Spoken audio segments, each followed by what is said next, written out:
Good morning, everyone. Welcome to another Wealth Coffee Chat Monday. Marvelous Monday. Good to see all of you this morning. Got a few up and at it early. Call me, how are you? Tim's in the house too. G'day, Tim. Sahana. Morning. Good morning to you, mate. Mick's there as well. Morning, Mick. Got a few, maybe a few people behind the veil. Good morning, wherever you are. If you're in the world of the Facebook groups, good to see you. Hey, good morning, Luke. There we go. Interesting question, and it all depends, Sahana. Maybe won't get a chance to talk about that one today, but I'll talk about that. Maybe put it on my list to have a bit of a yarn about for sure. Reach out to your coach if you don't have one. Talk through that with your coach for sure, mate. Sonny, good morning to you. Alison, all the way from Perth. I saw that. What are you doing over there? What are you doing over there, Alison? Brendan, morning, mate. And Alex in the house as well. Good to see everyone this morning. I can't remember who requested it the other day, but someone said, hey, can you dive a little bit deeper into the old PPR, the principal place of residence upgrade strategy? The idea that, we can make some wealth doing some different things when it comes to the world of investing, and, maybe, just maybe, folks, just maybe getting the idea. I don't know if you like it. Let me know in the chat. Who likes the idea of some tax-free wealth? Tax-free. Anyone like tax-free? I don't think it's possible totally to be 100% tax-free, but there are some taxes we can minimize to zero quite legally. Anyone like the idea of that? Put that in the chat for me. Who likes the idea of that? Put that in the chat. If you're up for it, there's a hell yeah. There's a hell yeah right there. I like that. Yep. There we go. Awesome. That'd be awesome. All right. Well, let's quickly dive into that this morning. Commie said, yep, count me in. That would be, that's the go. Let's have a chat this morning about some of these things that we might be able to understand how to have some tax-free wealth in the future. And for many of you, you may have heard this stuff before. So I'll quickly do a recap, and then we'll talk about the principal place of residence, your PPR, your own home being, a possible source of that wealth as well. So let's have a look. Put it in the chat for me if you know already what these are. It's always good to sort of have a bit of a conversation about the things you know. Remind yourself. But what are the ways? What are the things that you can actually create? Where can you have a capital gain tax-free? There's three main places, folks. There's three main things, kind of strategies, things, investments, type of ideas. Tell me in the chat, where are they? The simple one, the easy one that most of you already know is your principal place of residence, your own home, right? Your own home is capital gains tax-free on the sale. Capital gains tax-free on the sale. If you buy and sell your own home, there's some kind of rules around it, but, there's a kind of a 12-month thing, but your own home, your principal place of residence where you live, if you buy and sell that property, then, it attracts no tax at this moment in time, which is good news for you as a owner of that property, which is good. PPR, Tim's there, yep, principal place of residence. Where are the other places, folks? Where are the other couple of places you can, boom. All right. Someone's onto it already. So if you're self-managed super, it doesn't have to be self-managed, by the way. Your super, if it's in pension phase. Now, this is one you kind of, when you get old, but there you go. There is zero at the moment capital gains tax. Okay, zero capital gains tax, zero for, it doesn't matter what asset it is, by the way, folks. It doesn't matter whether it's a property, whether it's some shares, whether it's whatever. If you buy and sell in pension phase, then, capital gains tax free, zero. Now, we need to know this stuff. Because that, for you and I, we need to think about how we do our strategies, right? And who knows the third one? It's a tricky one. It's a kind of a little behind the veil one, but it's sort of available only to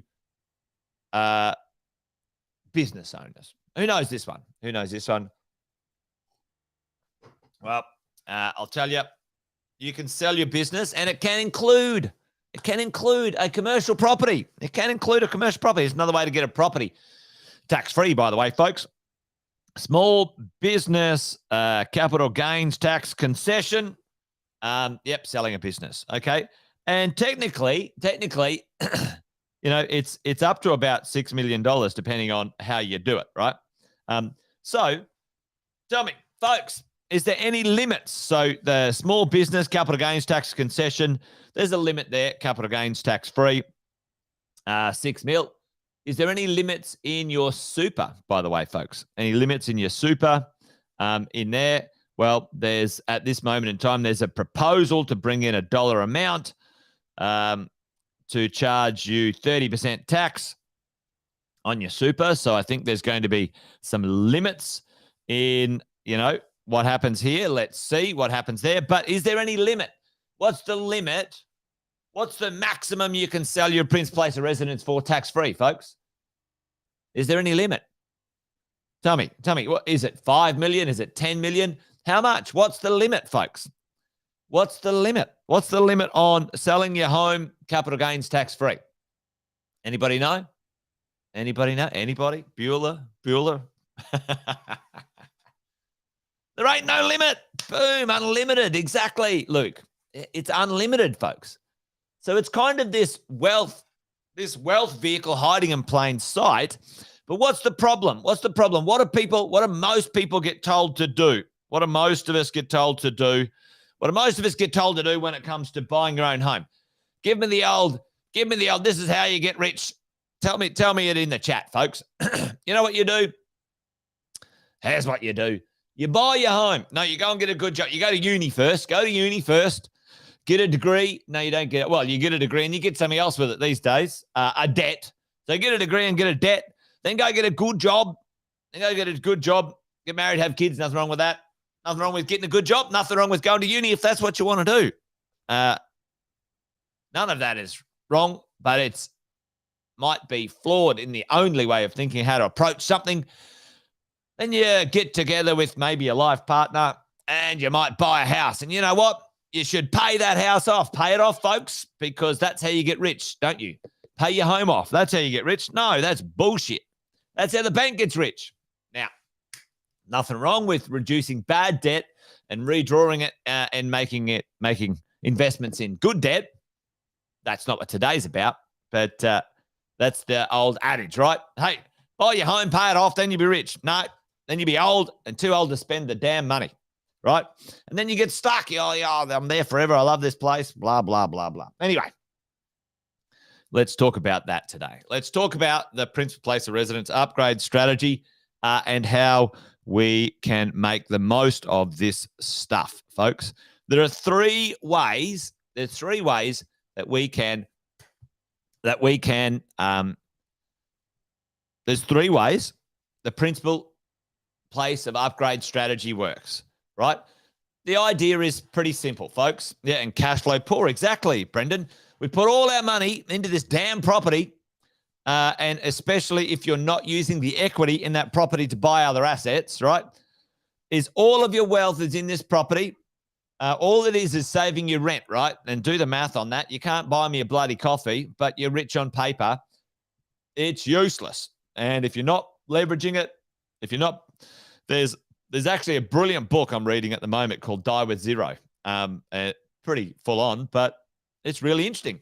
Why do we wait till the end of our life to have all this money that we're too old to take advantage of? Why don't we use a little bit of it along the way? And I'm into that too. So that's a chat for another day. Anyway, let's do this. Principal place of residence upgrade strategy. 3 ways. What are the 3 ways? Put it in the chat if you think you know what they are. Have a go. There's 3 ways you can maximize this principal place of residence upgrade strategy. The idea, let's just quickly have a look at the idea. All right. The idea over time is that, let's say, let's call it, let's say you buy your own home when you're 30, right? And I'll just be conservative with that. And let's say you want to, I don't know, let's say you're going to live till you're 80. I don't know. Is 80 a good idea? 80 a good number? 80 is a good number, I reckon. 80 is a fine number. So let's say you buy your home when you're 80 or 30, and you're going to live till you're 80.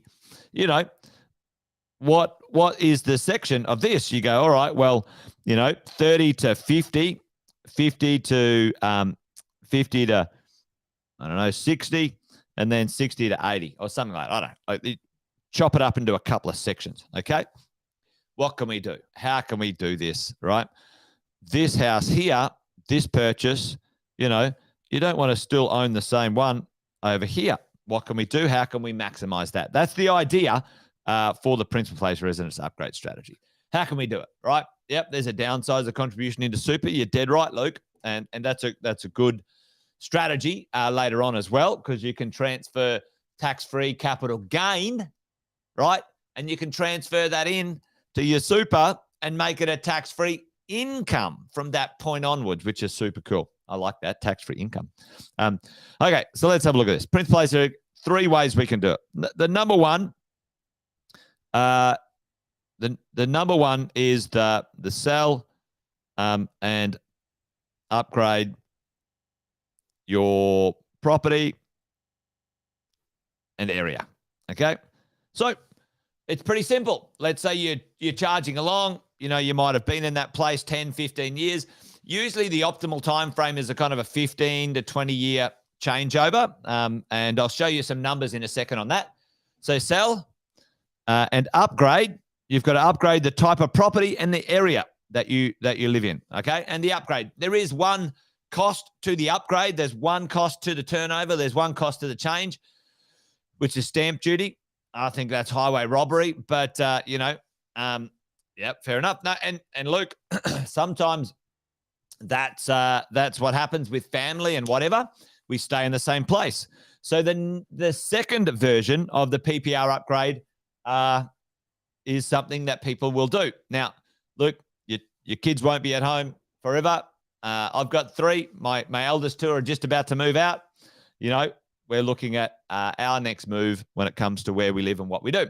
So, folks, first one, sell and move to a better area. Okay, usually done best before you set up with your kids and they're in with schools and whatever. But sometimes you can move, right? Sometimes you can do that. Sell, set up in a different area. What's the second way? The second way is stay where you are, stay and renovate the property. Now, this is what's called the highest and best use, right? Highest and best use. The property that you have might be now 10, 15, 20, 30, 40 years old, and you should knock it down and build a brand new one. Is the highest and best use, is the biggest property that you have on the land available that you have. If you've got a 3-bedroom, it should be a 6-bedroom. If you've got a 4-bedroom, it should be a 6-bedroom with 4-car garage, right? Maximize where you are when you can, folks. Now, I don't know about you. I don't like the idea of living in a renovation, so I'm going to move up to my apartment up in Brisbane. We're going to live there for a year or 2, and then we're going to come back to the house. That's how we're doing it, right? And the third way, folks, is, so this is stay where you are, spend the dollars, spend the dollars, spend the dollars, okay? As we go. Yep. Rent vesting, yep. That certainly helps too, Alison, for sure. Accelerates that debt reduction of bad debt, and you can get it into investment debt. The third way you can do a principal place of residence upgrade is you can do a, let's call it a downsize. Let's call it a downsize strategy, right? Downsize the house, upsize the location. Okay, what do I mean by that? Let's say I sell my house for $2 million. I sell my house for $2 million. I go and buy myself, let's say, now I'm in the suburbs. $2 million house, might be 6 bedrooms, might be something special, whatever it is. And then I sell my house. And what would I go and buy if I'm going to downsize the property, but I'm going to upsize the location, folks, and end up with change, right? And end up with change. What would I do? Tell me in the chat what's the sort of thing that I would buy. So I would maybe go and buy myself, let's say, a $1.5 million 4-bed apartment. 4-bed apartment, overlooking the ocean, overlooking the city, overlooking the river with views. Apartment. So I've downsized the size of the property. Yeah, waterfront apartment, dead right, Luke. And this is this is a brilliant, absolute brilliant strategy I've helped a heap of people with. So you upsize the location. You're now in one of those locations that are keepers forever, all right? And what happens? The maintenance is lower. You can lock the damn thing up and go. You could go away for a year and there's no maintenance on an apartment if you want to travel, especially when you're a bit older. Let's say over here, if you still got good income, I would go ahead and sort of borrow maybe, 50% on that and keep access to my cash so I could live a lifestyle. A lot of things you can do in that one, folks. A lot of things you can do. A huge amount of things you can do, right? Sell and upgrade, direct, just buy a better property in a better area. Stay and renovate. You've got a great property. You've got a great area. You don't want to move, but your property is underutilized. The house is not maximized for the land, or more a lifestyle move, but downsize the property because you don't need that anymore, but upsize the location in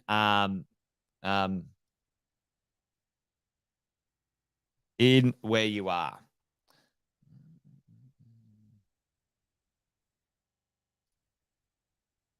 Interesting question, Maris. Well, it depends on what lifestyle you want. I wouldn't say buying an apartment's a waste of money. Maybe your experience is pretty poor when it comes to that.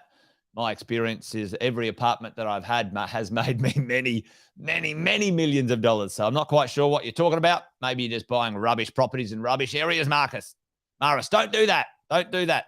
Apartments, townhouses, and houses all make money.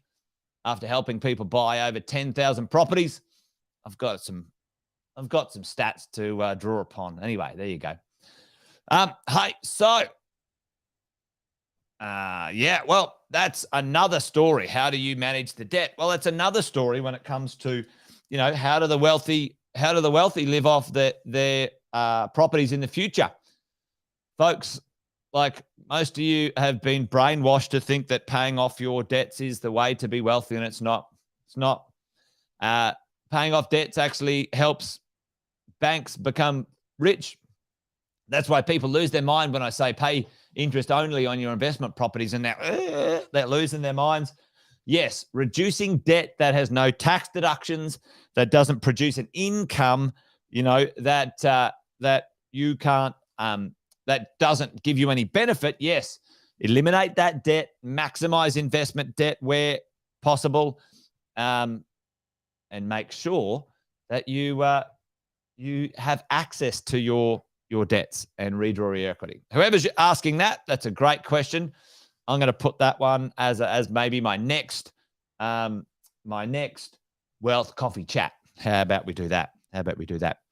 Awesome. Anyway, just scratch the tip of the iceberg here. Yep. Absolutely, Trina. Like folks, I'll tell you, properties that I bought 20 years ago, their rent now is triple. It's 400% more, 400% more than when I bought them. And many of us, and this is not to be, discouraging.